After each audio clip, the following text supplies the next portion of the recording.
Hello everyone. Welcome to your YouTube channel English for all by Shekhar Khara. आज की video में हम देखने वाले हैं द हिंदू की वोकैबलरी। आज का article is from the Hindu and it is very very very very important article which deals with a landmark agreement. ये एक बहुत ही इंपॉर्टेंट एग्रीमेंट है जो डब्ल्यूएचओ में साइन हुआ है। It is related with the pandemic, the corona pandemic, and this has been signed after what we can say after a very long negotiation period. 3 साढ़े 3 या 4 साल we can say, और let's say 3.5 years इस पे negotiation हुआ और उसके बाद इस पे साइंस हुए हैं। तो let's see the article without wasting any time. तो हमारी मॉडस ऑपरेंडी कैसी है कि I will read the entire article for you.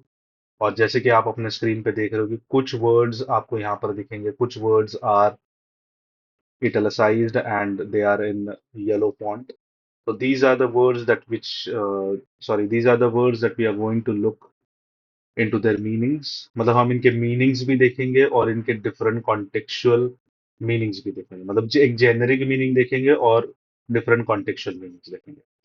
So I request everyone कि वीडियो में बने रहना, एंड तक देखना, क्योंकि इसके बहुत अलग अलग मीनिंग्स मैं आपको बताने वाला हूँ with synonyms and antonyms obviously. तो इससे क्या होगा, आपके बहुत सारे क्वेश्चंस सॉल्व होंगे, आपकी वोकैबलरी अच्छी होगी, आपके डिफरेंट कॉन्टेक्चुअल मीनिंग्स वाले जो क्वेश्चंस आते हैं प्रीलिम्स और मेंस दोनों सॉल्व कर पाओगे आप। देन वन वर्ड सब्स्टिट्यूशन जो है एसएससी सीजीएल में प्रिडोमिनेंटली पूछा जाता है, वो आपका आ जाएगा। यूपीएससी सीडीएस में भी जो पूछे जाते हैं क्वेश्चंस, उन उन उनको भी ये आंसर्स, मतलब क्वेश्चंस तकलीफ नहीं देंगे। तो I request everyone to stay in the video till the end. Chalo. Having said that, let's start with today's editorial. Chalo. So the editorial is dealing with WHO's agreement. The article's name or the title is Landmark Agreement on the Draft WHO Pandemic Agreement. Okay? So I'll read the article for you. After nearly 3.5 years and 13 rounds of meetings, member states of the World Health Organization (WHO) have agreed on measures to prevent, prepare for, and respond to pandemics. On April 16th, or on April 16, the Intergovernmental Negotiating Body finalized a proposal finalized a proposal for the WHO Pandemic Agreement. WHO Pandemic Agreement. The draft described as a generational accord, मतलब इस draft को, इस agreement को, it is called as a generational accord, मतलब once once in a lifetime वाला या once in a generation वाला agreement इसको कहा जा रहा है। क्यों कहा जा रहा है? बिकॉज इट इज मेड और इट इज गोइंग और it is signed to make the world safer, मतलब इस दुनिया को और सेफ जगह बनाने के लिए ये ड्राफ्ट साइन हुआ है। because everybody saw what a pandemic can do, और everybody saw what COVID did। सभी ने देखा कि कोविड में कितना कितने जाने गए, कितने, मतलब how many people had to suffer because of COVID, and it was like a shock। मतलब if we say that all the countries, whether it is a developed country or it is a developing country, everybody had to face the COVID। I mean, COVID killed or COVID shocked all the developed nations like the United States, the United Kingdom, and all the European countries। वहां पर भी दिक्कतें आई थी। Developing countries like India, China, Pakistan, and the rest of the third world nations, इनमें तो problems आई ही आई, लेकिन developed Nations में भी दिक्कतें आई थी। तो इसलिए they want everyone in the on the planet और every country to be safe. Hence it is called as a generational accord. अब अकॉर्ड क्या है वो थोड़ी देर में हम इसके मीनिंग्स देखेंगे। जनरेशनल अकॉर्ड मतलब जनरेशनल एग्रीमेंट है, जनरेशनल पैक्ट है to make the world safer. I read the line again. The draft described as a generational accord to make the world safer is now ready to be adopted next month. So next month इसको adopt किया जाएगा by the World Health Assembly, by the World Health Assembly। अब आप लोगों का काम क्या है कि आपने देखना है कि WHO मतलब क्वेश्चंस कैसे आ सकते हैं सी, एक डायरेक्ट क्वेश्चन आएगा आपके पैंडेमिक एग्रीमेंट पे जो कि हम अभी देख रहे हैं, और 1 महीने के बाद भी हम इस पे डिटेल में वीडियो और बनाएंगे जब ये एक्चुअल में अडॉप्ट हो जाएगा। लेकिन आपका काम क्या है? आपका काम ये है कि WHO कब स्थापित हुआ था, when was WHO what launched, we can say, then आपको मतलब व्हेन वाज इट एस्टैब्लिश्ड, कब एस्टैब्लिश हुआ था, ये आपको ईयर पता होना चाहिए। इसका हेडक्वार्टर्स कहाँ पर है, ये आपको पता होना चाहिए। इसका डायरेक्टर या चेयरमैन ये कौन है, ये आपको पता होना चाहिए, because supplementary questions can be asked.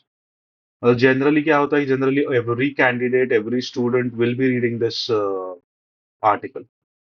मैं ये नहीं कह रहा हूँ कि मेरे यहाँ यहाँ पे यहीं पे देखेगा, वो कहीं से भी देखेगा, खुद पढ़ेगा, लेकिन पढ़ेगा जरूर।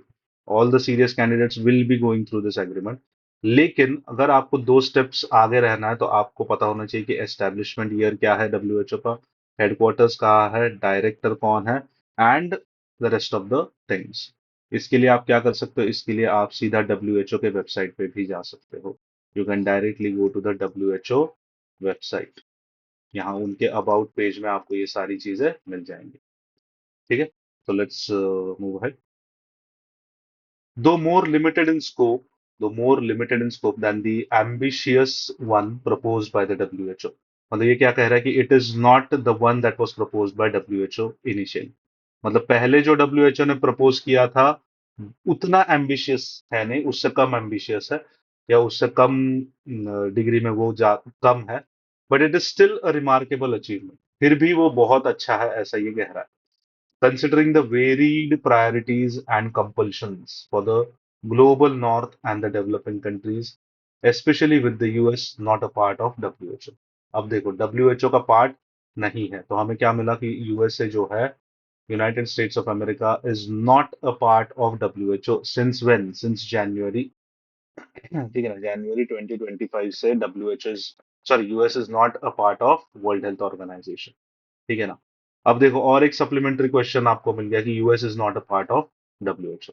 अब आपका काम है कि इंडिया पार्ट है कि नहीं है। ठीक है ना, तो आपको क्या करना है कि इंडिया WHO का पार्ट है या नहीं है वो देखना है।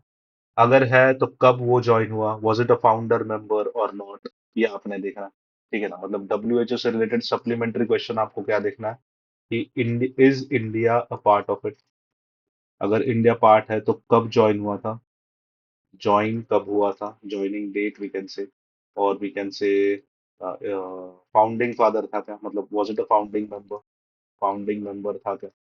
तो ये ऐसी चीज है आप लोगों ने खुद देखनी है। अगर आप, if you want me to make a detail video on such thing, just comment box में आप ऐसा बता देना, I will come up with a detail video. चलो, so while the developed countries balked on firm commitments to sharing diagnostics, treatments, vaccines, and technology transfers, developing countries hesitated to commit to sharing pathogen samples and genome sequences without assured access to test treatments, and vaccines developed using the shared material. मतलब ये क्या कह रहा है कि it is still remarkable achievement considering the varied priorities and compulsions for the global north and develop countries. मतलब global north के लिए और डेवलपिंग कंट्रीज के लिए कंपल्शंस भी है और प्रायोरिटीज भी अपनी अपनी सेट की है, स्पेशली यूएस उसका पार्ट नहीं है। ठीक है ना, while the develop countries balked on firm commitment, मतलब डेवलप कंट्रीज जो है दे हेजिटेटेड। balk का मतलब क्या होता है, हेजिटेट होना, आगे जाके हम देखेंगे। ऑन फर्म कमिटमेंट मतलब फर्म कमिटमेंट्स पे डेवलप कंट्रीज आज भी फर्म नहीं थे, फर्म कमिटमेंट्स को आज भी कतरा रहे थे, हेजिटेट कर रहे थे। तो शेयरिंग किसके लिए, डायग्नोस्टिक शेयर करने के लिए, ट्रीटमेंट शेयर करने के लिए, या वैक्सीन शेयर करने के लिए, या टेक्नोलॉजी ट्रांसफर शेयर करने के लिए, वो देवर हेजिटेटिंग। देखो हेजिटेटेड यहाँ पर आया है, developing countries hesitated to commit to sharing pathogen samples. अब देखो डेवलप कंट्रीज इन सारी चीजों को के लिए हेजिटेट हो रहा था। डेवलपिंग कंट्रीज किसके लिए हेजिटेट कर रहे हैं, टू कमिटमेंट देने के लिए हेजिटेट कर रहे हैं, किस चीज के लिए, पैथोजन सैंपल शेयर करने के लिए, जीनोम सीक्वेंसेस शेयर करने के लिए, without assured access to test treatments and vaccine develop using the shared material. मतलब डेवलपिंग कंट्रीज का क्या कहना है कि हम पैथोजन सैंपल्स नहीं देंगे, जीनोम सीक्वेंसेस नहीं देंगे, जब तक हमें एश्योरिटी नहीं मिलती कि हमें टेस्ट, ट्रीटमेंट्स और वैक्सीन मिलेंगे। मतलब क्या है कि अगर डेवलप्ड कंट्रीज टेक्नोलॉजी ट्रांसफर करेंगे, ट्रीटमेंट्स ट्रांसफर करेंगे, वैक्सीन शेयर करेंगे, तभी जाके developing countries will give them genome sequences, pathogen samples, etcetera etcetera. आगे बढ़ता है। The disagreements are reminiscent of how Indonesia turned the spotlight on the inequitable H5N1 sample sharing mechanism in the mid 2000s in the absence of equitable and affordable access to vaccines developed using its samples. अब इसका example दिया है कि Indonesia ने कैसे H5N1 sample जो mid 2000 में हुआ था, वहां पर इक्विटेबिलिटी एंड इनइक्विटेबिलिटी को लेके कैसे क्या चीजें हुई थी वो इंडोनेशिया ने बताया था, मतलब एज अ एग्जाम्पल लिया है। अब आगे देखते हैं क्या है। The first article that all countries agreed upon the first article that all countries agreed upon was the commitment to protect healthcare workers better। अब सबसे इंपॉर्टेंट आर्टिकल इसमें क्या था कि हेल्थ केयर वर्कर्स को प्रोटेक्ट करना। ठीक है। The most remarkable achievement was in getting every country, most remarkable achievement क्या है, getting every country to agree on the pathogen access and benefit sharing system. मतलब सबसे इंपॉर्टेंट क्या है, सबसे इंपॉर्टेंट तो एक हमें मिल गया कि हेल्थ केयर वर्कर्स, पहला ही आर्टिकल क्या बोल रहा है, पहला ही article is dealing about health care workers. ठीक है। और सबसे रिमार्केबल अचीवमेंट क्या है कि हर एक कंट्री ने एग्री किया है pathogen access and benefit sharing system के लिए। ठीक है। आगे बढ़ते हैं। Developing countries that share pathogen samples and genome sequence data are guaranteed. मतलब डेवलपिंग कंट्रीज जो पैथोजन शेयर करेंगे, पैथोजन सैंपल शेयर करेंगे, जीनोम सीक्वेंस डेटा शेयर करेंगे, are guaranteed to get access. मतलब उनको एक्सेस मिलेगा किस चीज का, डायग्नोस्टिक्स का, वैक्सीन्स का और ट्रीटमेंट्स का। कहां से मिलेगा, that are developed using the samples and data. मतलब जो भी डेवलप करेगा उसको, वहां से उनको डायग्नोस्टिक्स मिलेंगे, वैक्सीन्स मिलेंगे और ट्रीटमेंट्स मिलेंगे। आगे बढ़ते हैं। Negotiations on how countries will share samples. Negotiations on how countries will share samples and vaccines or drugs are set to continue. मतलब उस पर अभी निगोशिएशंस होंगे। एक महीने के बाद जब इसको इसमें एक पूरा डिटेल्ड आर्टिकल जब आएगा तब विल कवर दैट ऑल्सो। आगे बढ़ते हैं। Pharmaceutical companies have committed to donate 10%। अब फार्मास्यूटिकल कंपनीज का भी यहाँ पर रोल है। उन्होंने क्या कमिट किया है कि they will donate 10% of their production to WHO। ठीक है ना। मतलब अब देखो ये कितना मतलब डाइवर्स या अलग अलग सेक्टर से हेल्प मिल रही है। मतलब डेवलप्ड कंट्रीज और डेवलपिंग कंट्रीज हमने अभी तक देखा। फिर हम देख रहे हैं कि फार्मास्यूटिकल कंपनीज जो है उन्होंने क्या कहा है कि जितना भी प्रोडक्शन होगा उसमें से 10% will be donated to WHO। मतलब जब ये पैंडेमिक जैसा सिचुएशन आएगा तो already WHO will be having lot of buffer stock with them. ठीक है। एंड और यहां तक सीमित नहीं है, फार्मास्यूटिकल कंपनीज ने क्या कहा है कि another 10% will be given at affordable prices. ठीक है ना। डोनेट करने वाले हैं मतलब क्या, फ्री में ही आएगा।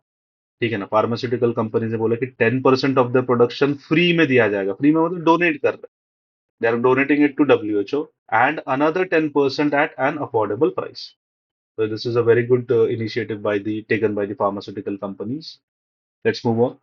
The COVID-19 pandemic brought the inequitable vaccine distribution. Inequitable मतलब क्या वो आगे देखेंगे। Inequitable का मतलब होता है एक जैसा नहीं, एक समान नहीं। So the COVID-19 pandemic brought the inequitable vaccine distribution to the fore. To the fore. मतलब सामने लेके आया। Many developed countries stockpiled vaccines. Stockpiled vaccines मतलब इकट्ठा करके रखे। While many developing countries, especially those in Africa, were left waiting for vaccines. मतलब develop countries ने क्या किया, वैक्सीन को इकट्ठा करके रख दिया, स्टॉक पाइल किया, उसको मार्केट में लाया नहीं। और ऑन दी अदर हैंड क्या हुआ, डेवलपिंग कंट्रीज जो है जैसे कि in Africa, they were waiting for vaccine. अब जब फार्मास्यूटिकल कंपनीज ने कहा कि 10% हम WHO को डोनेट करेंगे और 10% अफोर्डेबल रेट्स में रहेंगे, तो WHO के पास एक एम्पल स्टॉक रहेगा, एक एम्पल बफर स्टॉक रहेगा, ताकि ऐसी सिचुएशन जब आए जैसे developing countries are waiting for vaccine, तब WHO अपने स्टॉक में से ऐसे कंट्रीज को तुरंत वैक्सीन प्रोवाइड कर सके। Let's move ahead. The case of vaccine manufacturers sharing the technology. The case of vaccine manufacturers sharing the technology with developing countries during a pandemic has also been sorted out. मतलब क्या क्या क्या रहा? The case of vaccine manufacturers sharing the technology with developing countries during a pandemic has also been sorted out. ठीक है ना? The main debate, अब इस पे बारे में हमें डिटेल अभी तक पता नहीं है, जब जैसे पता चलेगा we'll cover that. The main debate centered around the conditions under which this transfer will happen. अब डिबेट क्या था? डिबेट was centered around, मतलब वो the main point of the debate was कि कंडीशंस क्या होंगी, ट्रांसफर की कंडीशंस क्या होंगी. ठीक है, let's move ahead. Countries have agreed that technology transfer, अब क्या एग्रीमेंट हुआ है वो देखते हैं कि countries have agreed, just hold on for a minute. Countries have agreed that technology transfer will be on mutually agreed terms. ठीक है ना? अब कंट्रीज ने क्या कहा है कि जो टेक्नोलॉजी ट्रांसफर होगी that will be mutually agreed terms, मतलब दोनों पार्टीज में म्यूचुअल एग्रीमेंट होना चाहिए. मतलब फॉर एग्जांपल लेट्स से कि यूएस और इंडिया में कुछ तो एक ऑलरेडी एग्रीमेंट हुआ है, उसके ऊपर टेक्नोलॉजी ट्रांसफर होगी, एंड नॉट वॉलंटरी. वॉलंटरी मतलब क्या? जैसे मन में आए वैसे, वो ऐसा नहीं होगा. As pharma companies wanted it to be, मतलब फार्मा कंपनीज को क्या चाहते थे कि वॉलंटरी बेसिस पे होना चाहिए. अब वॉलंटरी बेसिस पे मतलब क्या? जब जैसे सिचुएशन है तब वो चेंज आ सकता है. तो वो ना करके कंट्रीज ने क्या एग्री किया है कि म्यूचुअली एग्रीड टर्म्स होने चाहिए, कि पहले ही टर्म सेट है, ताकि फिर जब सिचुएशन आएगी, जब situation will be let's say a bit sensitive और बिट रिस्की और बिट क्रिटिकल, तब जाके वॉलंटरी चीजों से क्या होता है, people use their what we can say, I am not getting the word right now, discretion. They can use the discretion, मतलब मेरे मन को भाया वो वाला चीज हो जाएगा यहाँ पे. So to avoid discretion, what countries have decided is कि म्यूचुअली एग्रीड टर्म्स होंगे. So I'll read the line again. Countries have agreed that technology transfer will be on mutually agreed terms and not voluntary, as pharma companies wanted it to be. According to the journal Nature, besides promoting equitable access, besides का मतलब होता है in addition to मतलब besides promoting equitable access to health products, the treaty underlines that countries should promote the treaty underlies that countries should promote and otherwise facilitate or incentivize the exchange of technology and know-how that will enable developing countries to make their own vaccines.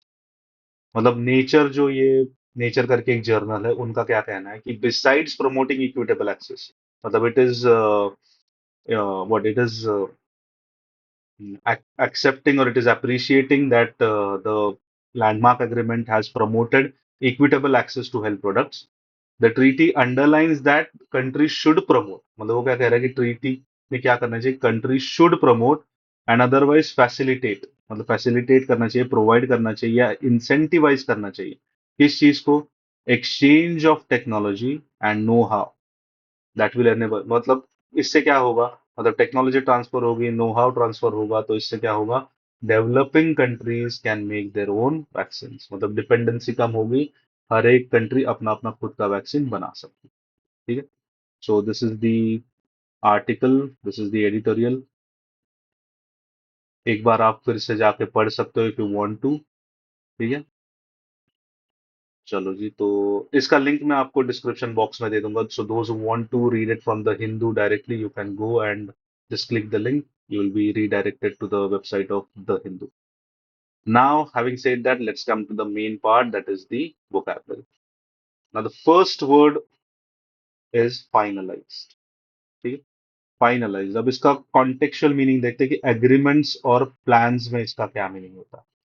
So, the meaning in this context is brought to a conclusive or definite form. Completed the arrangements for. ठीक है ना, मतलब क्या? Final चीज पे लाना, एक definite या कंक्लूसिव फॉर्म पे लाना. एग्जाम्पल से समझोगे. The terms of the merger were finalised. The terms of the merger were finalised after months of intense negotiations between the two companies. मतलब क्या? The terms of the merger were finalise मतलब क्या है यहाँ पर, were completed और were brought to some kind of conclusion. ठीक है।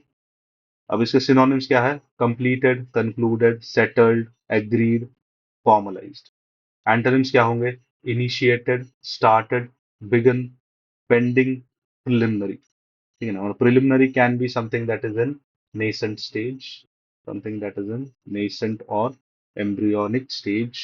nascent आप याद रखना। सेकेंड कॉन्टेक्चुअल मीनिंग इसका क्या है, when it is related to documents और ड्राफ्ट्स। ठीक है। इसका मीनिंग होता है prepare the final version of a document after making all necessary changes. So preparing of final version मतलब फाइनल वर्जन किसी डॉक्यूमेंट का जब हम प्रिपेयर करते हैं, जब सारे चेंजेस करने के बाद वाला, वहां पर भी हम फाइनलाइज्ड इस शब्द को इस्तेमाल कर सकते हैं। एग्जाम्पल से आपको बेटर समझ में आएगा। The legal team is working late to finalise the contract. The legal term is working late to finalize the contract before tomorrow's deadline। ठीक है। अब ये इस कॉन्टेक्स्ट में इसका मीनिंग सिनोनिम्स हो सकते हैं, कंप्लीटेड, पॉलिश्ड, स्टार मार्क करके रखना, perfected again can be a synonym or most similar, put in final form, it can be a phrase। Antonyms would be something that is drafted, that is not finalized, something that is outlined or something that is sketched। ठीक है ना, sketched मतलब यहाँ पर something that is unpolished। ठीक है ना, something that is unpolished, वो वाला स्केच नहीं जो ड्रॉ करते हैं ना, वो वाला स्केच नहीं, it is something like unpolished. चलो आगे बढ़ते हैं with the second word, and that is nothing but proposal. Proposal, what do you mean bye proposal. अब पहला कॉन्टेक्स्ट देखते हैं। फर्स्ट कॉन्टेक्स्ट में क्या है, इट्स अ फॉर्मल सजेशन और a formal plan. A formal suggestion or plan put forward for consideration मतलब एक फॉर्मल सजेशन या एक फॉर्मल प्लान जो कि हम आगे पेश करते हैं फॉर डिस्कशन। एग्जाम्पल से समझोगे। The committee reviewed the committee reviewed the proposal reviewed the proposal for the new infrastructure project, weighing its costs and benefits। मतलब कमिटी ने क्या रिव्यू किया, द प्रपोजल मतलब द प्लान और the suggestion given for new infrastructure project. अब इसके synonyms क्या होंगे, इसके सिनोनिम्स होंगे suggestion, plan, scheme, motion, proposition and submission. Proposition को स्टार मार्क करना। ठीक है, बाकी सब तो मोशन, इसको भी स्टार मार्क करना। दिस कम्स फ्रॉम लीगल और पॉलिटी वाले बैकग्राउंड में आएगा ये। ठीक है ना। So all those who preparing for SSC CGL, UPSC CDS और UPSC civil services, just make take a note of this, this is important for you guys. इसके एंटोनिम्स क्या होंगे, antonyms will be rejection, antonym will be withdrawal, it will be refusal as well as opposition. चलो जी, इसका second contextual meaning देखते हैं। Second contextual meaning is in the form of business और contract law. इस context में इसका meaning क्या होता है, again an offer made by one party to another. Offer made by one party to another, यहां पर क्या था, it was a formal suggestion, now it is an offer. तो देखना ये कॉन्टेक्स्ट बदल गया, इसके मीनिंग, इसका मीनिंग बदल रहा है। ठीक है ना। तो प्रपोजल का मीनिंग बदल रहा है when it comes to business perspective, और if you see it from the business perspective. So क्या है, an offer made by one party to another with the intention of creating a legally binding agreement। तो it is an offer made by one party to another. उससे उसके पीछे का intention क्या होता है, उसके पीछे का इंटेंशन होता है to create a legally binding agreement.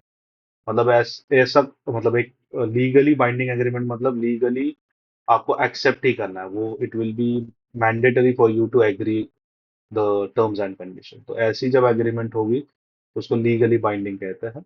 And जब ऐसी ऑफर होती है तो we say that it is a proposal. Example से ज्यादा अच्छे से समझोगे।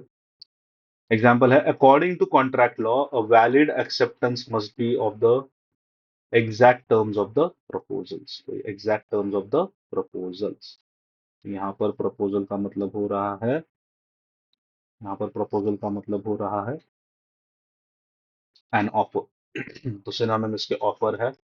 अब इसका कोई डायरेक्ट एंटोनिम तो नहीं होगा, but you can use antonym from rejection और विड्रॉल। ठीक है, और taking back the offer. Let's move on to the next word that is pandemic. अब पैंडेमिक का मतलब क्या होता है, चलो, पहला कॉन्टेक्स्ट इसका देखते हैं, that is related to health and disease spread. Meaning इसका है an epidemic of an infectious disease that has spread across a large region, typically world wide. मतलब ये देखो, यहाँ पर आप देख रहे हो, ये पूरा वर्ल्ड का ग्लोब है, एंड ये यहाँ पर you can see all the orange lines. तो ऑरेंज लाइंस यहाँ पर कह रही है कि the pandemic has been spread over here. मतलब आसान भाषा में क्या, ऐसा डिजीज या ऐसा हेल्थ कंसर्न जो पूरे के पूरे अर्थ पे फैला हुआ है, that is called as pandemic. Pan मतलब ऑल, एंडेमिक मतलब एंडेमिक, एपिडेमिक से आता है वो, ठीक है ना। So it is a disease और a health concern that is spread across a large region, and large region यहाँ पर जनरली मीन्स वर्ल्ड वाइड। ठीक है, एग्जाम्पल से समझोगे। The government implemented strict lockdown measures to control the spread of pandemic. ठीक है, synonyms इसके होंगे वाइड स्प्रेड आउटब्रेक और ग्लोबल एपिडेमिक। एंटोनिम्स होंगे एंडेमिक। अब एंडेमिक क्या होता है, अब इसको याद रखना, endemic is opposite of pandemic. Endemic का मतलब होता है disease regularly found in a specific area. जब किसी एक एरिया के लिए वो सीमित है तो उसे एंडेमिक कहता है। Also known as localized outbreak. अगर मैप पे देखोगे, एंड लेट्स से कि now this is Africa, this is India, Asia, and we can see this is India's peninsular part. Let's say that अब यहाँ पर मैं जो एरिया मार्क कर रहा हूँ, यहाँ पर ये एरिया में ही एक डिजीज फैला हुआ। सो दिस, तो यहाँ पर ही डिजीज फैला हुआ, तो this area particularly will be called as endemic. This will be called as endemic. समझे। और ये पूरे यहाँ पर ग्लोब पे ये ऑरेंज आप देख रहे हो, this is called as pandemic. Let's move on to the second contextual meaning, which is related to impact or consequence. Now, इसका meaning है, it is broadly used to describe a situation or problem that has spread widely and affects a large area. ठीक है ना। Now, pandemic is not only related to disease or health, it can also be used contextually to mean something that is spread across the globe. Example से समझोगे, the economic pandemic that followed financial crisis affected industries across the globe. ठीक है, synonyms इसके है widespread crisis या फिर global issue. Antonyms will be the same again, localized problem or contained issue. चलो जी, तो आगे नेक्स्ट वर्ड देखते हैं, draft. What do you mean by draft. अब इसका पहला कॉन्टेक्चुअल मीनिंग है a preliminary version of a document, plan और agreement from which a final version is produced. So preliminary document मतलब rough document also we can say. Example sentences: the first draft of the policy documented was circulated for comments and feedback. मतलब क्या, first rough version और we can say a preliminary version circulate किया था, comments और feedback, मतलब comments और feedback लेंगे and then final version produce किया जाएगा। ठीक है, तो फर्स्ट कॉन्टेक्चुअल मीनिंग इसका ये हो गया, प्रिलिमिनरी डॉक्यूमेंट। अब इसके सिनोनिम क्या होंगे, प्रिलिमिनरी वर्जन, ब्लूप्रिंट याद रखना, आउटलाइन इसको भी याद रखना, या sketch. Antonyms will be final copy या definitive version. Now, next contextual meaning is military service. Mark this as important. ठीक है, अब देखो ये कॉन्टेक्स्ट जो है, पहला वाला कॉन्टेक्स्ट डॉक्यूमेंट, प्रिलिमिनरी डॉक्यूमेंट या plan, this will be known by almost 80 to 90%। But ये वाला जो है मिलिट्री सर्विस वाला, ये आपके 5 to 10% लोगों को ही पता होगा। जो वीडियो में बने रहे हैं, please mark it as important because this will give you the edge. ठीक है, मिलिट्री सर्विस के कॉन्टेक्स्ट में क्या है इसका meaning, compulsory recruitment for military service is called as draft. While अब इसका ऑपोजिट भी दिया है कि conscription is more, sorry not opposite, इसका वाइडली यूज्ड वर्ड होता है conscription in British English, is more common in British English. Draft is understood in this context due to global usage. ठीक है, तो इसका एक्चुअल वर्ड जो है वो कॉन्स्क्रिप्शन होता है, मतलब कॉन्स्क्रिप्शन का भी मतलब होता है compulsory recruitment for military service, लेकिन widely used word we can say is draft. Example sentence से आपको बेहतर समझ में आएगा। एग्जाम्पल ये है कि historical records show that the draft significantly increase the size of the armed forces. मतलब हिस्टोरिकल रिकॉर्ड्स क्या कहते हैं कि ड्राफ्ट जो है वो उसने आर्मी की साइज या आर्म फोर्सेस की साइज बढ़ा दी ड्यूरिंग वॉर टाइम। अब यहाँ पर ड्राफ्ट का मतलब क्या हो रहा है? यहाँ पर ड्राफ्ट का मतलब हो रहा है कंपल्सरी रिक्रूटमेंट फॉर मिलिट्री। यहाँ पर ड्राफ्ट का मतलब डॉक्यूमेंट या प्लान नहीं हो रहा। ठीक है ना? So please take a note of this. Synonyms इसके है कॉन्स्क्रिप्शन, कॉल अप और एनलिस्टमेंट, कंपल्सरी वाली। Antonyms we can say voluntary service or we can say recruitment. I hope आपने इसको स्टार मार्क किया होगा इस यूजेज को। ठीक है, चलो आगे बढ़ते हैं with the next word, and the next word is nothing but accord. Now what do you understand by accord? अब इसका पहला कॉन्टेक्चुअल मीनिंग देखते हैं, and that is an official agreement, treaty, particular between countries और groups. ठीक है, तो we can say it is nothing but official agreement और ट्रीटी। ठीक है, सेकंड इसका contextual meaning is harmony. Meaning होता है हार्मनी, एग्रीमेंट और कंसिस्टेंसी। एग्जाम्पल देखते हैं। अब कॉन्टेक्स्ट वन जो है ऑफिशियल एग्रीमेंट वाला, the peace accord signed by the warring factions aim to bring an end to the decade long conflict. The peace accord मतलब द पीस एग्रीमेंट। अगर आप हमारे एडिटोरियल का टाइटल देखोगे, ये भी क्या है?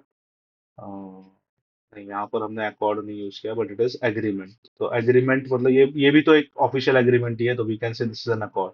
अकॉर्ड मैंने कहीं तो पढ़ा था, हाँ, जनरेशनल अकॉर्ड। ओके फाइन, ठीक।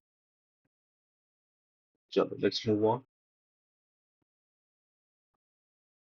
नाउ फर्स्ट कॉन्टेक्स्ट में क्या करें कि द पीस अकॉर्ड मतलब the peace agreement sign by warring factions. Warring faction मतलब लड़ाई करने वाले फैक्शंस, दल, गट, aim to bring an end to the decade-long conflict.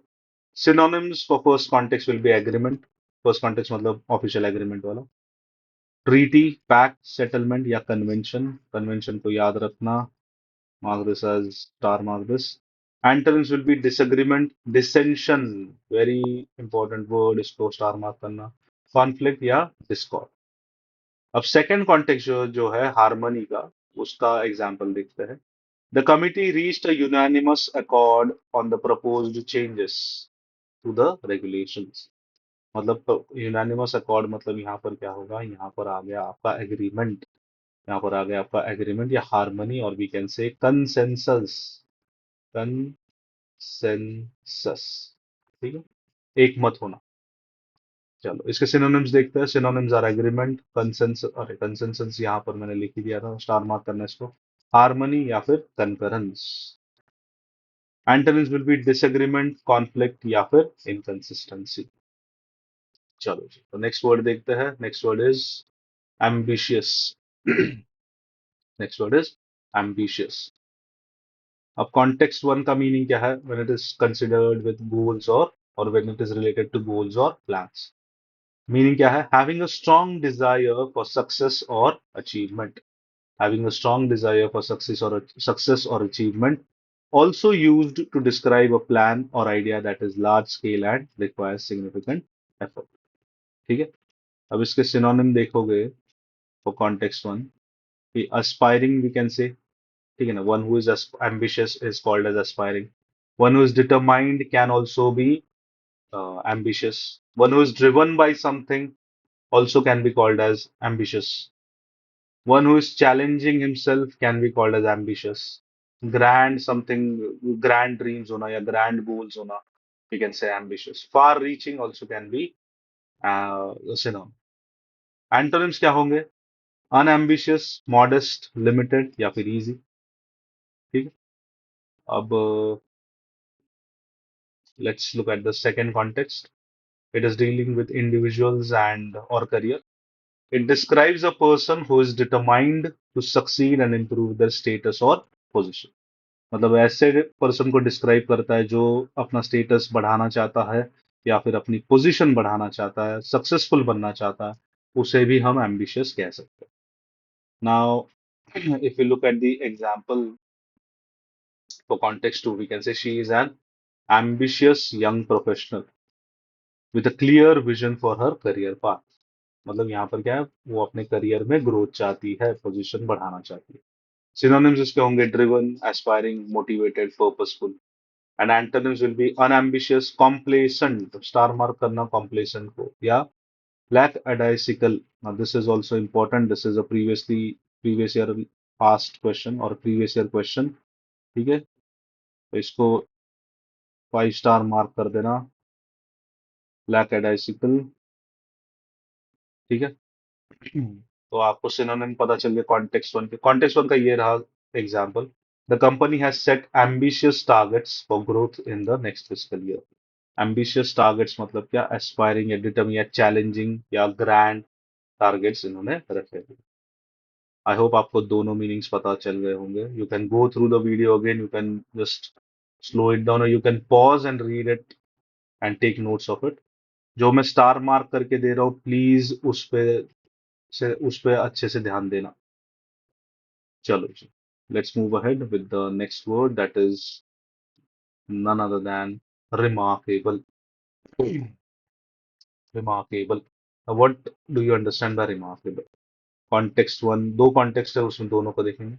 पहला कॉन्टेक्स्ट का मीनिंग है वर्दी ऑफ अटेंशन, या वर्दी, या it can also mean striking और extraordinary due to being unusual और इम्प्रेसिव। ठीक है ना, मतलब वन वर्ड में अगर कहना चाहे तो we can say it is impressive. Example देखते हैं, the athlete made a remarkable comeback.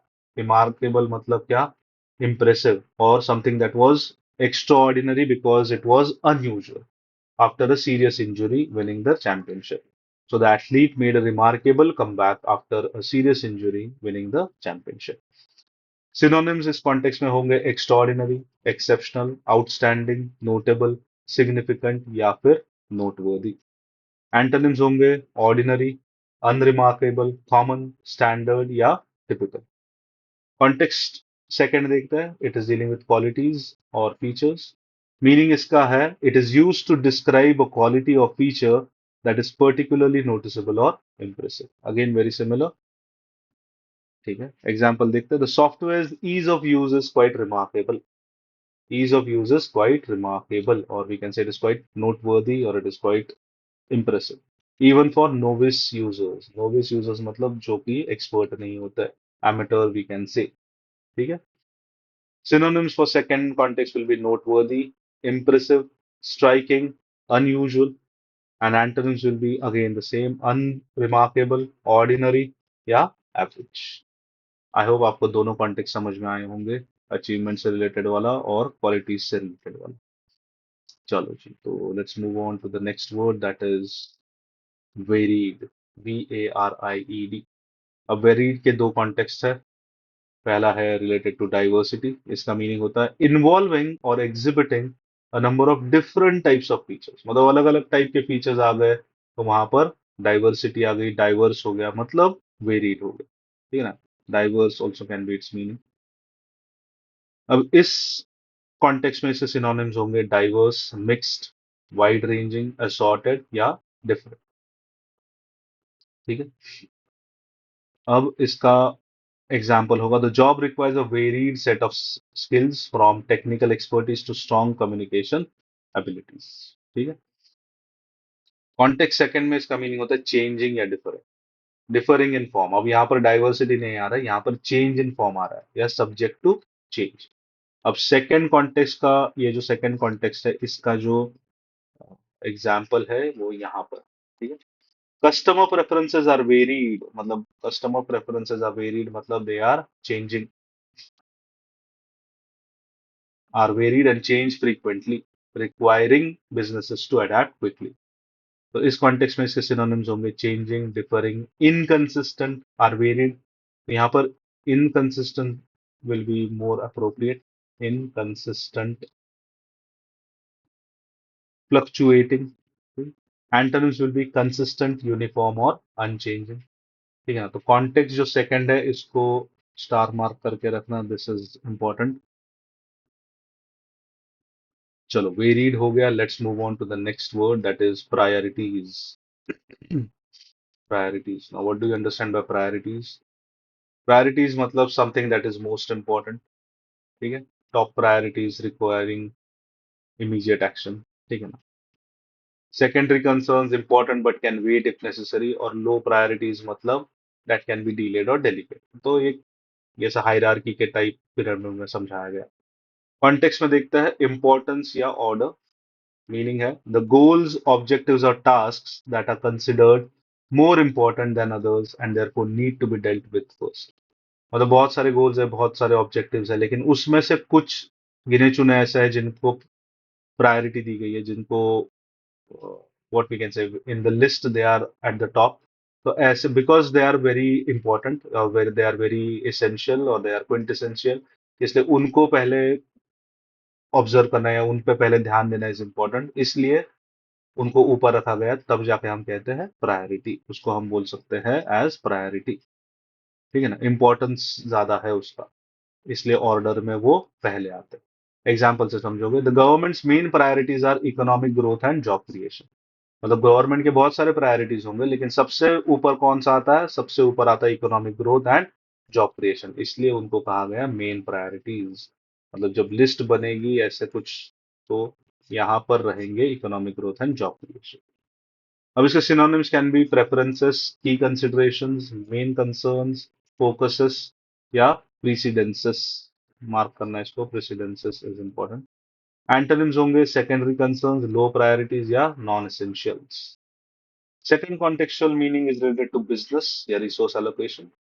इसका मीनिंग होता है the order in which tasks और projects should be dealt, the order in which tasks और project should be dealt with based on their importance.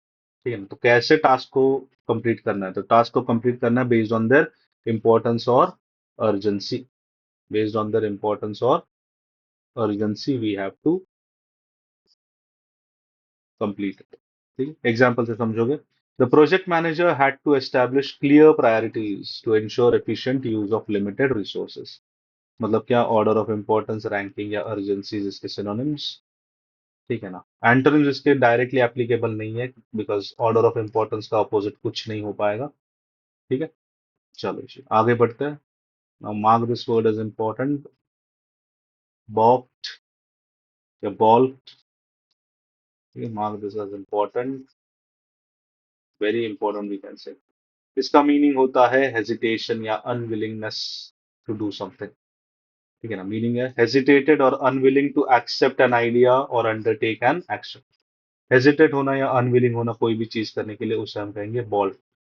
So investors balked at the high asking price for the property. मतलब क्या? Hesitate किए। इसका मतलब क्या हो रहा है? इसका मतलब हो रहा है हेजिटेट करना। synonyms are hesitated, flinched, star mark this, shied away is a phrase, refused, demurred, demurred again is important, star mark करना। Antonyms are agreed, accepted, embraced या welcomed. Second context is regarding any kind of obstruction or hindrance. ठीक है, meaning देखते हैं, prevented something from happening or succeeding. Less common है but it is still valid. Example sentence है, the sudden change in regulations balked the company's expansion plans. The sudden change in the regulations balked मतलब क्या? It obstructed the company's expansion plans. Synonyms are hindered, obstructed, impeded, frustrated. Antonyms can be facilitated, aided, supported या promoted. Aided हमारे पिछले video में हमने cover किया था, just go and see that video. ठीक है, तो hindered, obstructed, impeded और frustrated. Let's move on to the next word that is nothing but firm. अब firm का मतलब क्या होता है? Something that is strong, something that is yeah, strong, or something that is very rigid also can be firm. Something that is determined also can be firm. So let's look at the contextual meanings. The first context is उसका meaning है strongly felt and unlikely to change, resolute and steadfast. So these are, इसको भी mark करना, resolute और steadfast. Example sentence से देखते हैं, the company made a firm commitment to reducing its carbon footprint. Firm commitment मतलब क्या? A commitment that is strong in nature or something that is unlikely to change. Synonyms इसके होंगे resolute, steadfast, हमने already star mark किया इनको इनको इन दोनों को, बहुत इंपॉर्टेंट है। Strong, decided, unequivocal, again marks it as a star market, unwavering. Antonyms will be weak, uncertain, wavering, hesitant या tentative. Tentative को भी star mark करना. Second context is about price or offer. Something that is not subject to change, or something that is not subject to negotiation or change. Something that is fixed is called as firm. Example देखते हैं, the seller stated that the price was firm. Price was firm मतलब क्या? The price was fixed. इसको star mark करना please, this is very important. हटके है थोड़ा सा. यहाँ पर फर्म का मतलब क्या हो रहा है? Something that will not change. Synonyms होंगे fixed, definite, set, non negotiable. Antonyms will be flexible, negotiable and variable. Third context is about business entity. ठीक है. इसका मीनिंग क्या है? A commercial business, especially one that is a partnership of two और more people. So it is a commercial business, especially one that is a partnership of two or more people. Example से समझोगे. The law firm. The law firm मतलब क्या? अब यहाँ पर कोई fix या नॉट चेंजिंग वाला सिनारियो है नहीं. यहाँ पर कोई अनलाइकली टू चेंज या रेजोल्यूट या स्टेडफास्ट का भी कॉन्टेक्स्ट नहीं आ रहा. यहाँ पर क्या है? यहाँ पर इट कम्स का मीनिंग है कि it is a commercial business जिसमें पार्टनरशिप है दो या दो से ज्यादा लोगों की. ठीक है ना. सो द लॉ फर्म या फिर business enterprise which has a partnership of more than two people. So the law firm advised the client on the legal implications of the contract. ठीक है. Synonyms इसको होंगे कंपनी, बिजनेस, ऑर्गेनाइजेशन या even partnership. Antonyms होंगे individual, soul trader. चलो. Having said that, let's move on to the next word, that is commitments. अब commitment, हाँ इसको स्टार मार्क करके रखना. I am so sorry, I am just scrolling back again to the word. Mark this word as important because तीन अलग अलग context है इसके एंड तीनों are important. So let's stick to this word और let's और make good notes of these नहीं, of this word. Let's move ahead with the next word, that is commitments. अब कमिटमेंट्स का मतलब क्या होता है? ऑब्लिगेशन या प्रोमिसेस. लेट्स से मीनिंग इसका है pledges or promises to do something. Obligations that one has to fulfill. So यहाँ पर ही हमें दो मिल रहे. एक तो होता है pledge करना, promise करना, और दूसरा है obligation. होते हैं कि किसी पे obligation होना, किसी चीज को fulfill करने का, that is also called as commitment. Example से समझोगे. The government has international commitments. मतलब पूरा सेंटेंस पढ़ता हूँ. The government has international commitments to reduce green house gas emissions. मतलब ग्रीन हाउस गैस इमिशन को कम करना इज अ कमिटमेंट. मतलब it is a promise done by the government, और it is, even if it is not a promise, it has been a obligation that a country has to fulfil. अगर वो चाहे या ना चाहे, उन्होंने promise किया हो या ना किया हो लेकिन एग्री किया है, मतलब उसको अभी एज एन ऑब्लिगेशन कंप्लीट करना ही होगा. Synonyms are obligations, pledges, promises, undertakings, or agreements. Antonyms will be freedoms, disavowals, star mark करना important है, breaches या reneges. Again, this is an important word. Mark it as important.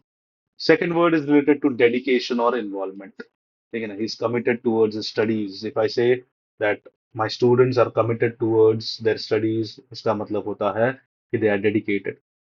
Meaning देखते हैं the state और quality of being dedicated to a cause, activity और person.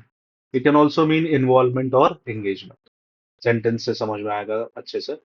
her commitment to her work her commitment to her work was evident in the long hours she dedicated to the project. her commitment मतलब क्या? her dedication. ठीक है. synonyms होंगे dedication, devotion, allegiance, mark this as important, allegiance or involve. Antonyms will be indifference, apathy. Mark this as important. Apathy is the synonym of commitment.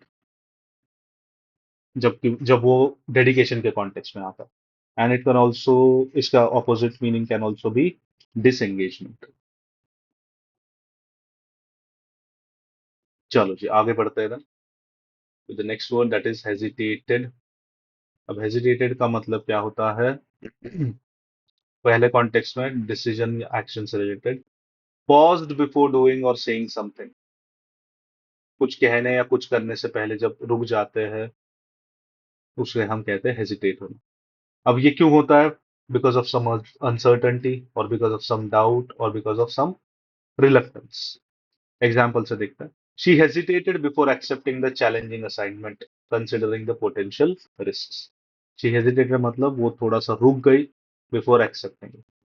Synonyms will be paused, wavered, faltered. ठीक है, star mark करना है इसको, star mark. Delayed, bolt. अब ये US spelling है इसका।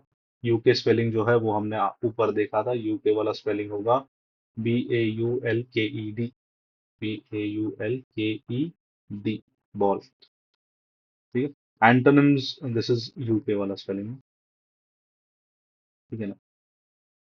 Now, मैंने ये स्पेलिंग ऐसे क्यों दिए आपको डिक्शनरी में से निकाल निकाल के? बिकॉज आपको मिसस्पेल्ड वर्ड्स का जो क्वेश्चन आते हैं उसके लिए। ठीक है ना? Now we follow UK British English we follow, so हमें यूके वाला ही स्पेलिंग याद रखना है, ये वाला नहीं।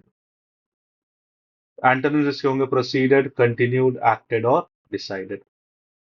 सेकंड कॉन्टेक्चुअल मीनिंग इसका is related to speech. Meaning देखते हैं। पॉज्ड और stumbled in speech often due to nervousness और searching for the right. Nervousness की वजह से जो पॉजेज होते हैं, जो हिचकिचाहट होती है, उसको भी हम कहते हैं हेजिटेटेड।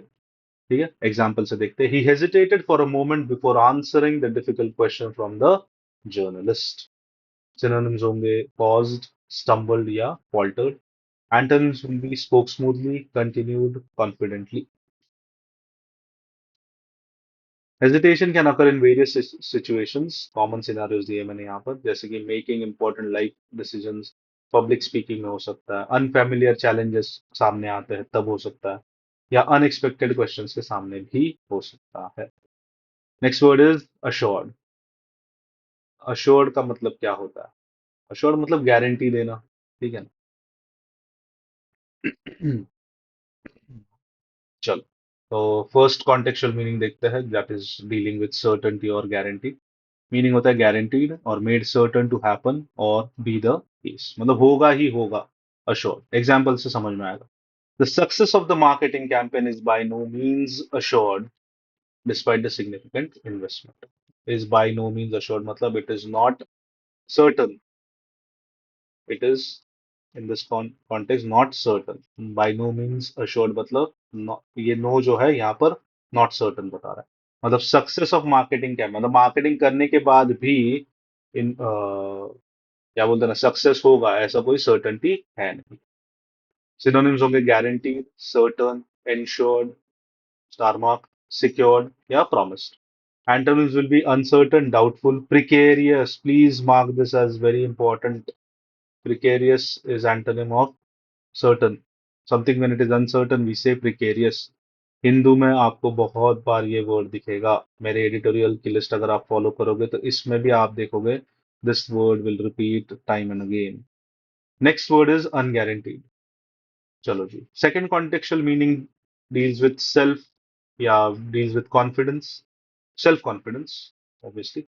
इसका मीनिंग होता है हैविंग और showing confidence and self position. Example से समझोगे। She gave an assured performance during the presentation. ठीक है ना? She gave an assured performance मतलब she gave a confident performance during the presentation, जिससे उसने सारे क्लाइंट्स को इम्प्रेस कर दिया। Synonyms are confident, self-assured, poised, yes, mark this as important, poised, या फिर we can say optimistic. Antonyms will be unsure, doubtful, hesitant या diffident. Diffident को अगेन स्टार मार्क करके रखना। ठीक है।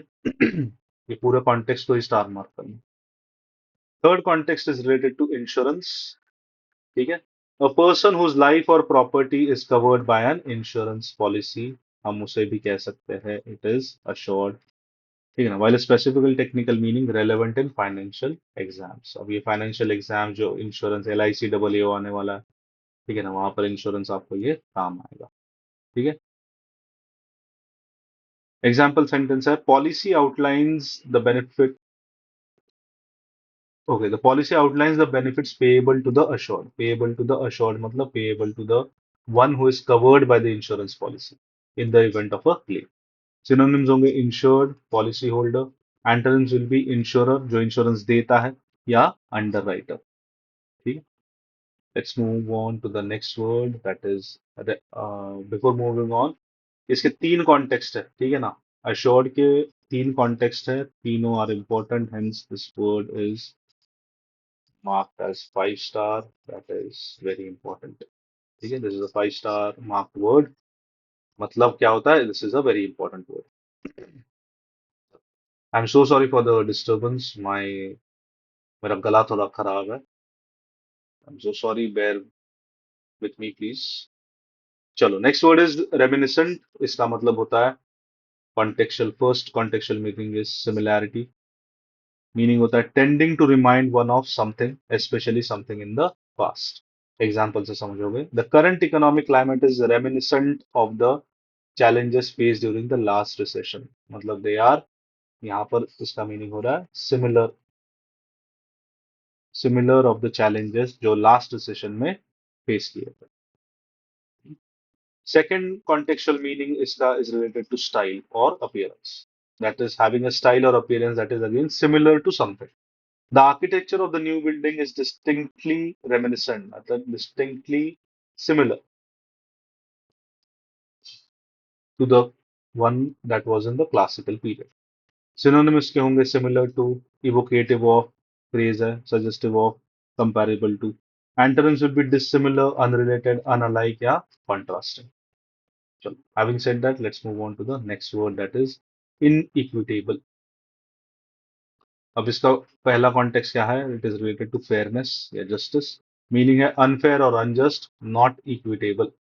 Something that is not equitable, something that is not given appropriately is called as inequitable. जो appropriately दिया जाता है उसे कहते हैं equitable. ठीक है. इक्वल मतलब एक समान. जैसे मान लो 10 लोग है और 10 खाने के प्लेट्स है या खाने के बॉक्सेस है. तो इक्वल क्या कहता है? इक्वालिटी से इसके हर एक को एक मिलना चाहिए. मतलब 10 लोग है, 10 पैकेट्स है, तो हर एक को एक मिलना चाहिए. That is equal. In equitable का क्या मतलब होता है कि 10 लोग है लेकिन 10 में से 5 लोग भूखे हैं और 5 लोगों का पेट भरा हुआ है. तो इक्विटी कहती है कि या इक्विटेबिलिटी कहती है कि अब हर एक को एक एक पैकेट मत देना. हर जिसको भूख लगी है उनको दो देना और जिनके पेट भरे हुए हैं उन्हें खाना नहीं भी दिया तो भी चलेगा because they don't need it right ना.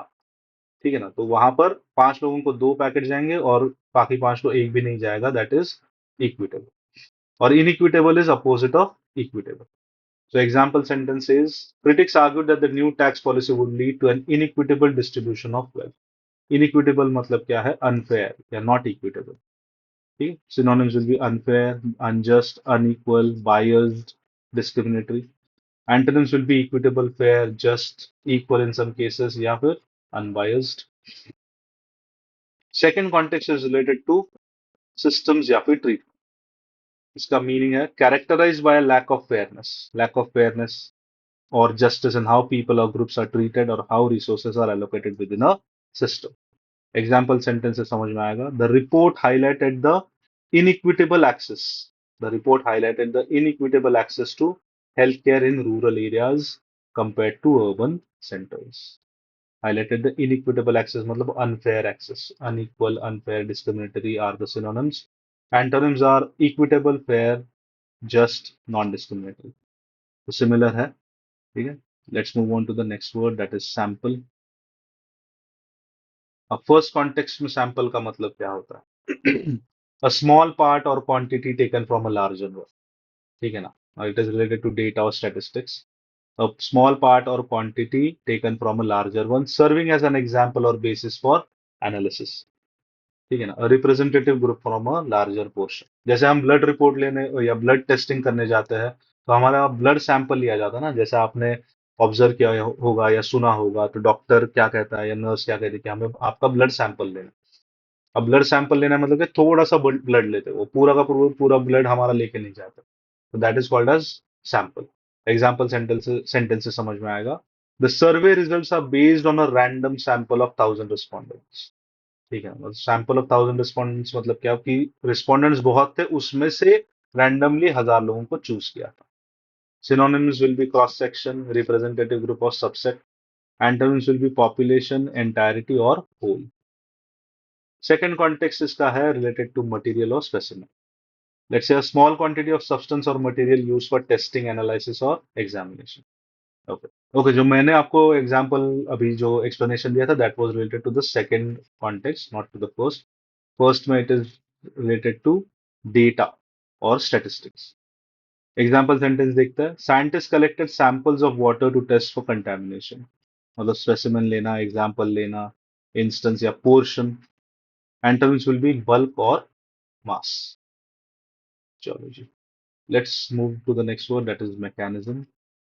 अब मैकेनिज्म के दो कॉन्टेक्स्ट है, पहला देखते हैं। पहला कॉन्टेक्स्ट में इसका मीनिंग है अ सिस्टम और process by which something takes place और is brought about. It can also mean a way of doing something. So what does it mean? A system or process by which something takes place or is brought about. Or it can also mean a way of doing something.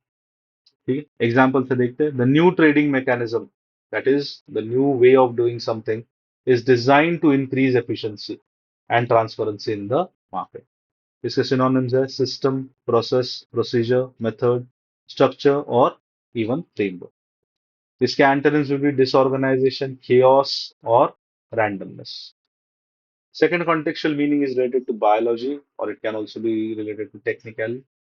A part of a machine or living thing that performs a specific function. ठीक है ना? A system of interconnected parts.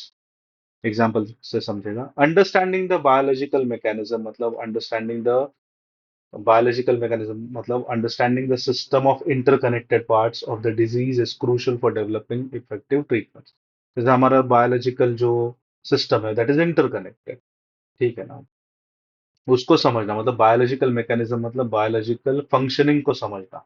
ठीक है ना, उसके कैसे function हो रहा है, कैसा पर स्पेसिफिक पार्ट या कैसे वो इंटरकनेक्टेड सिस्टम वर्क कर रहा है, उसको समझना is mechanism in this context. Synonyms will B apparatus, machinery, system, function. Antonyms इसके लिए डायरेक्टली एप्लीकेबल नहीं है। चलो, नेक्स्ट वर्ड इज इक्विटेबल। अभी थोड़ी देर पहले हमने इनइक्विटेबल देखा था, नाउ इट इज इक्विटेबल।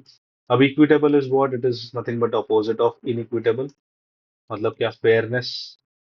ठीक है, treating all parties impartially and justly. It can also mean ensuring outcomes that are morally right and reasonable। और एक इसका मीनिंग हो सकता है equal treatment, that is providing the same opportunities and considerations to all. और it can also mean fair distribution, मतलब सारे resources just and reasonable तरीके से बंटने चाहिए या बांटने चाहिए हमें। तो फर्स्ट कॉन्टेक्स्ट से इज फेयरनेस से रिलेटेड है। It means fair and impartial, just and reasonable. Example sentence से समझ में आएगा। The court sought an equitable solution. Equitable solution का इसका मतलब यहाँ पर हो रहा है फेयर सोल्यूशन, फेयर या just solution that would be fair to all parties involve in the dispute. Synonyms है fair, just, impartial, unbiased, even handed. This is a phrase. Reasonable, इसको मार्क करना, can be asked. Antonyms are inequitable, unfair, unjust या biased. Second contextual meaning is related to distribution or treatment.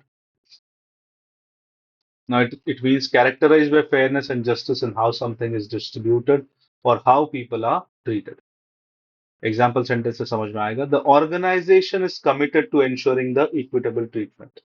Equitable treatment मतलब क्या? Again, distribution से related है कि हर एक को just तरीके से या fair तरीके से सारी चीजें मिलनी चाहिए। So the organization is committed to ensuring equitable treatment of all its employees, regardless of their background.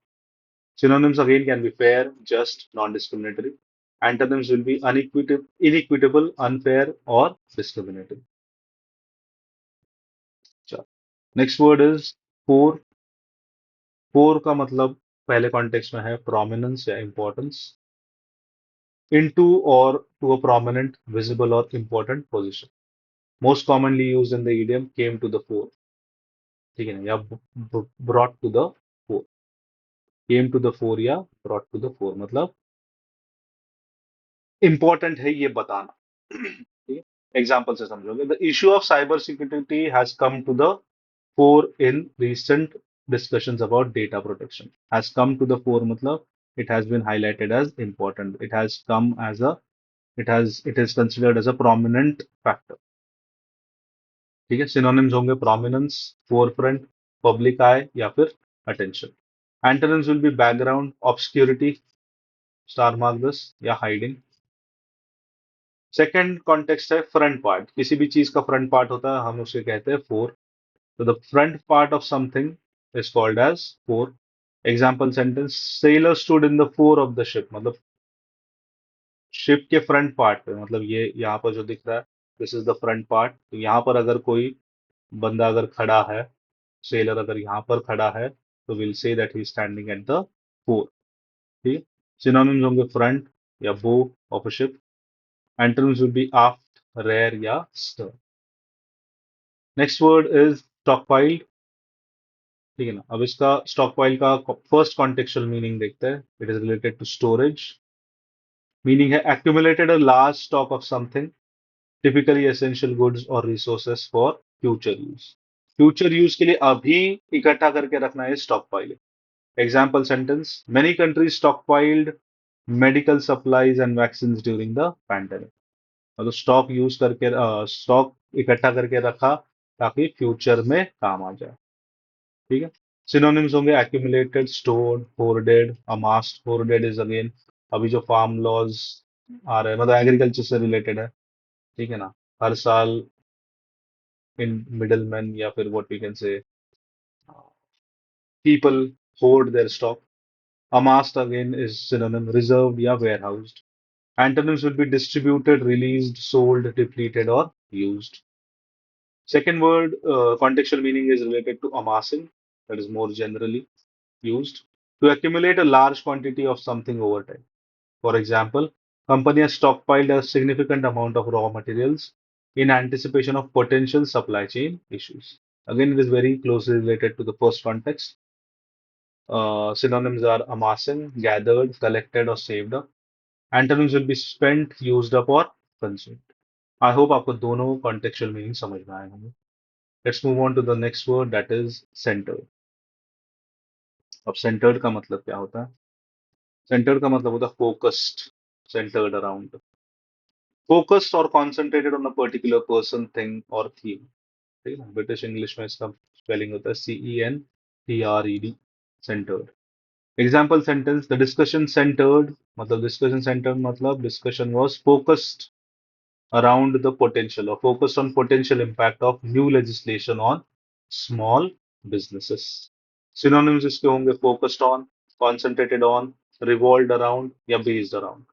Antonyms होंगे diverge from, unrelated to या tangential to. ठीक है, next context is related to location or position. It is related to location or position. Meaning होता है located in the middle of something. ठीक है, example sentence से समझ में आएगा। The stage was centred in the main hall, मतलब centred in the main hall मतलब वो बीच में था, हॉल के बीच में था वो। ठीक है, allowing for a clear view from all seats. Synonyms होगा लोकेटेड इन द मिडल या positioned centrally. Antonyms will B of centre. Next word is mutually. Mutually मतलब सहमति से। ठीक है, दोनों पार्टीज के हाँ या फिर ना होना चाहिए। ठीक है ना, both parties giving and receiving equally. Shared benefit को भी हम म्यूचुअली म्यूचुअली बोल सकते हैं या म्यूचुअल बोल सकते हैं। कॉमन अंडरस्टैंडिंग या फिर कंसेंसस को भी हम म्यूचुअल कह सकते हैं। कॉन्टेक्स्ट से देखेंगे। First context is related to agreement या फिर रिलेशनशिप। अब मीनिंग क्या होता है? It is related to feeling, action और एग्रीमेंट, और समथिंग दैट इज एक्सपीरियंस और done by each of the two और मोर पार्टीज। मतलब ईच ऑफ द टू, और मतलब दोनों पार्टीज ने अगर सेम फीलिंग या सेम एक्शन या सेम एग्रीमेंट किया है, तो we say that it is mutual. ठीक है ना, एक दूसरे की तरफ अगर गया है तो we say it is mutual. It indicates something that is shared और agreed upon by all those are involve. Example, the company sorry the two companies entered into a mutually beneficial agreement. The two companies entered into a mutually beneficial agreement to share research and development costs. To share research and development costs.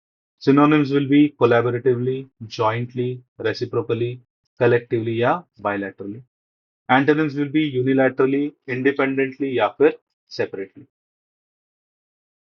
चलो जी इसका second meaning देखते हैं second contextual again related to feelings it is held in common by two और more people you can say reciprocal example sentence they have a relationship based on mutually held respect and trust so shared respect we can say or reciprocal or common respect we can say antonyms will be one sided or unrequited mark this as important unrequited ठीक है जी let's move on to the next word that is voluntary voluntary मतलब क्या free will ठीक है ना या फिर unpaid service को भी हम वॉलंटरी कह सकते हैं पर्सनल चॉइस या फिर चैरिटेबल वर्क ठीक है तो इसके देखते हैं कॉन्टेक्चुअल मीनिंग्स वर्ड इंपॉर्टेंट है ये अब पहला कॉन्टेक्स्ट में क्या बोल रहा है डन गिवन और acting of one's own free will without being forced और पेड मतलब मेरे मन को भाया वो वाला टाइप में हो रहा है ठीक है ना वो डायलॉग आपने सुना होगा चाइना चाइना गेट मूवी से नहीं सुना होगा तो देखना बहुत अच्छा डायलॉग है that is called as voluntary so example sentence होगा the company relies heavily on voluntary contribution voluntary मतलब खुद से दिए हुए किसी ने फोर्स नहीं किया किसी ने जबरदस्ती नहीं की है खुद अपने मन से जब कोई चाहे कुछ करने के लिए तो हम उसे कहेंगे वॉलंटरी समझे चलो आगे बढ़ते हैं so the company relies heavily on voluntary contribution from its employees for the annual charity drive synonyms can be optional it can be discretionary it can be unforced it can be willing it can be freely discretionary को star mark करना this is important ये discretionary मैंने थोड़ी देर पहले video में जिक्र किया था इसका antonyms will B compulsory mandatory forced और ऑब्लिगेटरी सेकेंड कॉन्टेक्चुअल मीनिंग इसका इज रिलेटेड टू ऑर्गेनाइजेशन और वर्क ठीक है तो इसमें इसका मीनिंग होता है डन और giving services without payment so doing something या having done something without payment or giving services without payment is also called as voluntary example देते हैं she dedicates her weekends to voluntary work voluntary work मतलब यहाँ पर क्या है यहाँ पर उसको without payment we can say voluntary यहाँ पर मतलब होता है without without payment so she dedicates her weekends to voluntary work at the local animal shelter so synonyms will be unpaid pro bono ठीक है ना UPSC CDS there is high chances that this word may be asked pro bono या फिर charitable antonyms are paid और we can से commercial चलो I hope आपको दोनों कॉन्टेक्स्ट समझ में आए होंगे चलो इन सारों को भी आप एक बार वापस से देख लेना इससे आपका अंडरस्टैंडिंग बढ़ेगा तो आपका रीडिंग कॉम्प्रिहेंशन सही होगा रीडिंग कॉम्प्रिहेंशन सही होगा तो आपका पैराजंबल और क्लोज टेस्ट भी सही होंगे let's move on to the next word that is nothing but treaty treaty का पहला कॉन्टेक्स्ट क्या है ट्रीटी का पहला कॉन्टेक्स्ट कह रहा है a formally concluded and ratified agreement between countries treaty can also mean similar to accord या agreement now let's say look at the example sentence the treaty aimed to establish peace and regulate trade between the signatory nations between the signatory nations just hold on for a minute yeah between the signatory nations the treaty aimed अब treaty का ही मतलब यहाँ पर क्या हो रहा है it means an agreement it means a pact जिन्होंने पैक्ट ये वर्ड पता नहीं ना pact comes from the word pact root word इसका पैक्ट है अब इस रूट वर्ड का मैंने एक अलग से डेडिकेटेड वीडियो बनाया है हमारे दूसरी series that is improving vocabulary through root words तो पैक्ट ये जो वर्ड है it comes from the Latin word pact जिसका मीनिंग होता है एग्री करना या फिर गोइंग फॉर पीस ठीक है जिन्होंने भी ये वीडियो नहीं देखा just go in the description box और इन द डिस्क्रिप्शन या फिर कमेंट सेक्शन में आपको मैं कहीं ना कहीं उसका लिंक भी दे दूंगा ठीक है या वीडियो के एंड तक बने रहना आपको सीधा वहां पर भी लिंक आ जाएगी so agreement pact convention, accord, हमने स्टार्टिंग में इस वर्ड को भी पढ़ा था. It is a similar word to treaty. Protocol और alliance, all are synonyms. Antonyms will be disagreement, dispute, conflict या रप्चर. रप्चर को स्टार मार्क करके रखना. Second contextual meaning, broader sense में इसका आता है a formal agreement between two और more parties. A formal agreement between two और more parties. Prime international context में ज्यादा यूज होता है. एग्जाम्पल सेंटेंस देखते हैं. The document laid out the terms of the treaty. Terms of the treaty मतलब terms of the agreement, formal agreement. Terms of the formal agreement. So the document laid out the terms of the formal agreement between indigenous groups and the colonial power. Colonial power. Synonyms are agreement, pact या covenant. Covenant को star mark करके रखना दोस्तों. Antonyms are, antonym is disagreement. चलो, let's move on to the next word, that is incentivize. अब incentivize के तीन context है.